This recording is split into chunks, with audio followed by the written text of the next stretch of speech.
Tyler do battle. It looks like Ian's on 6 cards and Tyler's on 4. Looks to be the case here. These players will be given the green lights to start a game number 3. Spire of Industry, Vault Scourge. It's Ian who is on. Ian's on 4. And that's a rough place to be against any deck, obviously, but post-board, Burn just loads up on so much removal. He gets so much better at trading 1 for 1. Bloodstained Mire here for Tyler Schmidt. Jensen should be down to 18 from the Vault Scourge. Schmidt looks like he might just search up a basic mountain. Might go to Goblin Guide here.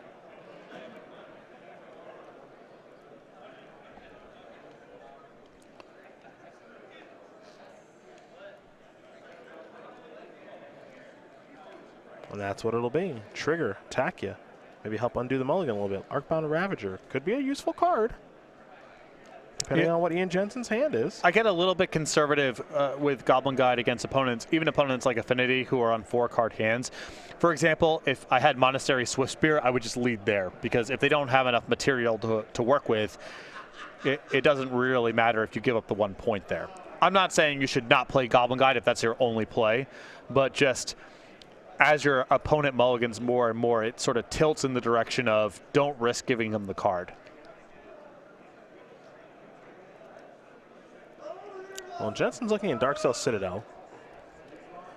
There is an Arcbound Ravager. Not sure what else is hiding out over there.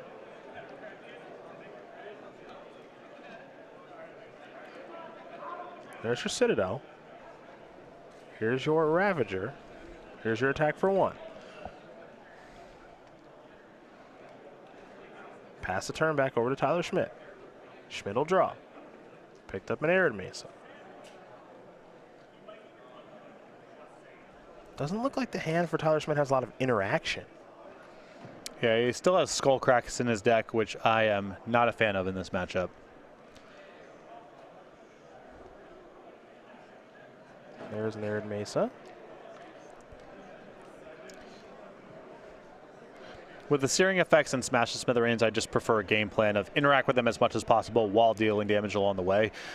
The 2-mana spells that don't interact with the board have a really high burden, because the place where you're deficient in the matchup is with efficiency. You already have too many spells that are clunky, and so the ones that don't play very well, on top of that, I think it's usually best to get away. Monastery Swiftspear and Lightning Bolt. The reveal is an Inkmoth Nexus.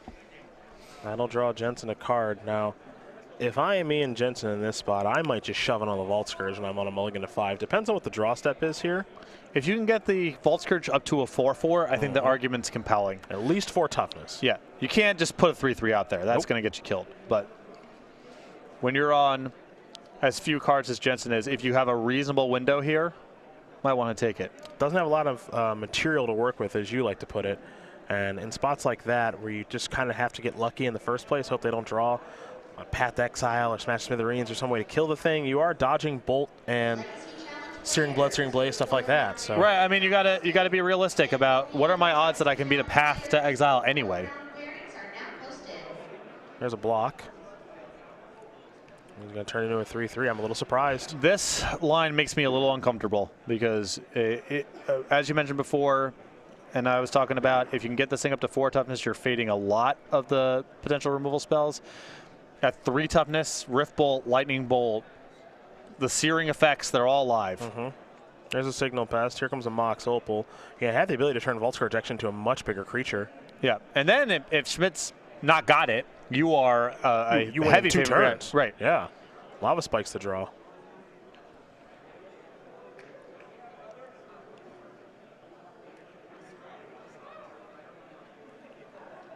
And truth be told, I actually kind of like Goblin Guy to be on the battlefield, maybe giving me a couple extra cards.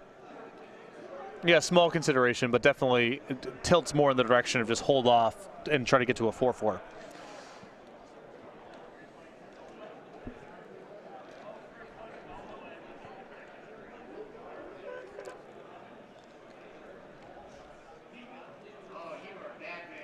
Tyler Schmidt picked up a copy of Lava Spike this turn. So from Schmidt's perspective here, I think he's debating about whether or not he wants to cast the Spike here to pair with one of the 2-mana spells. I err on the side of just past the turn with the intent of skull cracking, you're probably going to get an opportunity to get the prowess trigger be worth a point of damage. And I really don't want to take 2 points of damage fetching up a Sacred Foundry right now if you can avoid it. I mean, it is a damage race.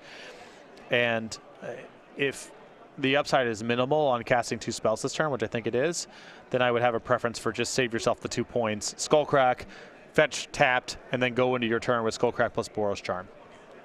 Blink Moth Nexus of the draw and the play.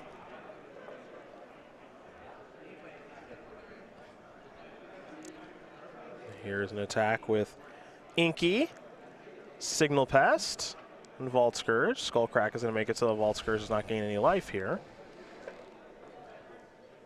I think I got a little bit of interest in pumping up the Ink Moth Nexus. If we're going to do this, might as well do it all the way, I think. Yep. But Schmidt's still not at much risk of getting killed next turn. The Vault Scourge does have the potential to swing the damage race quite a bit, however. Well, maybe you're not supposed to pump with the Blink Moth Nexus. You might have some interest in blocking. You could just die. Well, let's see. You would need to have 3 1-mana spells kills you for sure. If it's Boros Charm plus a 1-mana spell, you're looking at 10. Mm-hmm. Yeah, I just don't buy. I guess I don't buy that the poison damage is likely to be how this game breaks. Yeah, me either. That's why I'm thinking now the Ink Moth Nexus maybe should have hung back. Yeah. I think you might be interested in just chump blocking. So Schmidt really would love a removal spell here. If he can answer the Vault Scourge, I think he's in really good shape. Another copy of Boros Charm. So let's do the math here. That's 9 damage. That gets Jensen down to 2. Or excuse me, down to 1. 1, 2, 3, 4, 5, 6, 7, 8, 9, 10. Vault Scourge brings him up to 4, and the Boros Charm is still lethal the next turn.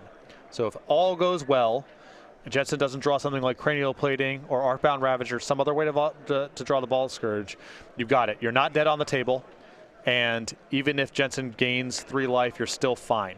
Here's Lava Spike. But a lot can go wrong. Absolutely. Here's Boros Charm.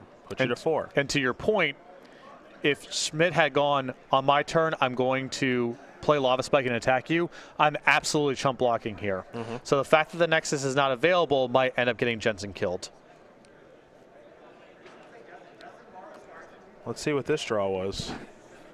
That was an Ornithopter. And Schmidt has got the game sealed up now. No, actually, sorry. No, he goes up to. He gets the one off the. He gets the one off the signal pass. Yeah, he goes up to 5.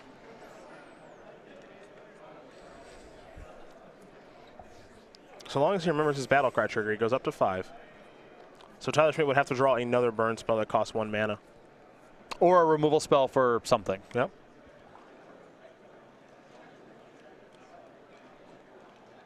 This was a really gutsy line from Jensen. I was not a fan of at the time, but it looks like it might be enough to get this game done. So there's your battle cry trigger. Gain 4 life, go up to 5.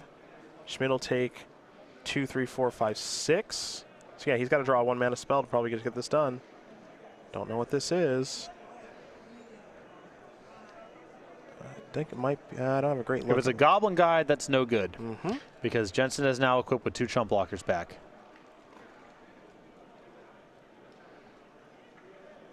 I think it was a Goblin Guide.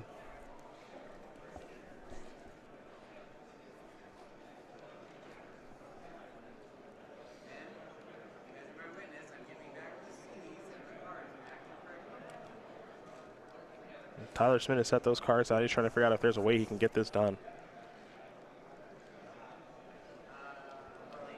It's going to be tough.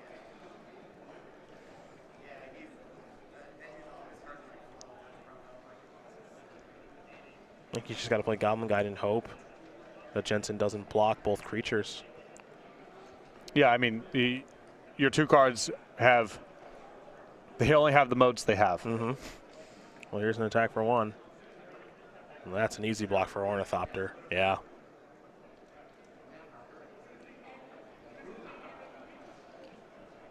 Let's see, what card is this? Maybe that's not Goblin Guide. What is that? Smash the Smithereens? Is that some weird promo Smash the Smithereens? Okay, that's what that is. Okay. Okay. So Ornithopter's dead too. Okay, then he's very much in this game. Yeah. I thought that was Goblin Guide. Same.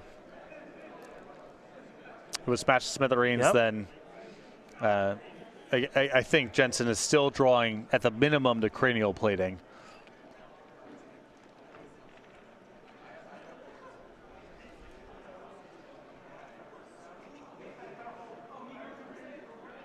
Ornithopter, that's, yeah, Boros Charm wins it now. Yep. And now Schmidt actually has the check mark. Yeah, we've gone back and forth quite a bit here, but it was actually a top deck smash to smithereens. That looks like it's going to win Tyler Schmidt the match. So here's an attack. Signal past battle cry trigger. It's going to make it. So he goes to 1, and a Boros Charm is going to get the job done. Tyler Schmidt's going to win this game and match her over Ian Jensen. 2 games to 1. Burned is going to take care of Affinity, and for Tyler